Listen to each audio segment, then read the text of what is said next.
Hi everyone! In the definition show, I often ask this question to my guests. What is your favorite Kubernetes feature? Well, let's find out the answers. Can I choose two? Can I have more than one? Sure. Yeah. I mean, the most basic thing, of course, is the fact that you can, make a deployment that can then automatically schedule your workload onto the machines that's available, right? That's number one, and you can scale it. But then after that, I think the other really critical feature is the health checking that can, do some of the automatic health checks and restarts.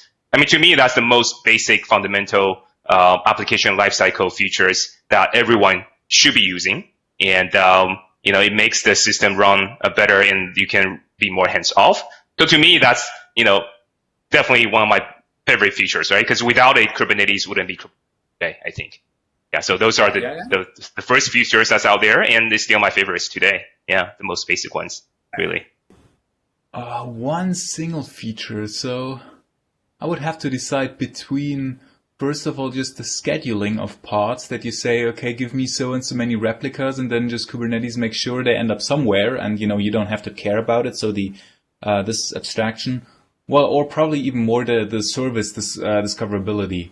So the fact that you have the cluster internal service resolution, and you just say, okay, give me the, coffee shop application, and then it's backed by so and so many instances, and the service does the load balancing to all of the number of replicas that you have. Because why I say this is I've seen it many times that you just had to set this up manually if you have a VM or just some root server somewhere, and then of course you always have to somewhat install, Nginx or H8 proxy, and then just proxy all the instances of all so and so many instances that you have, and have them in your in your round there. So it's you just see the benefits, and this is really nice in Kubernetes that you say you write this in YAML, whether or not you like YAML, but it's definitely faster than setting up your own reverse proxy or something. So I would say this is the favorite feature. This really helps. Yeah, the scheduler is just impressive. If in the beginning you don't pay attention, but if you think what happens, everything behind the scenes, and it's just magic. It's scaling. Scaling. Simply scaling. Why? Because with just one command line, you can scale up or down. Yeah. You can have 5, 10, or more pouch when you want. Yes. And for me, it's when you say that it's simple, but it's a kind of magical things. It's a magic moment. Yeah. I agree. When you just type this line and scale and how many replicas? 4, and you 5 just see it happening. And, up. And you can scale down to 0 pod. Yeah, exactly. Yeah. And if you use Knative, you don't need to do that. Knative will do that for you, scaling to 0. But that's really great. Yeah. Okay. I like it, and I like HPA, horizontal pod. The scaler. Yeah.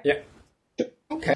So far, what I really like a feature that I really like, and that is not well known, is the init containers.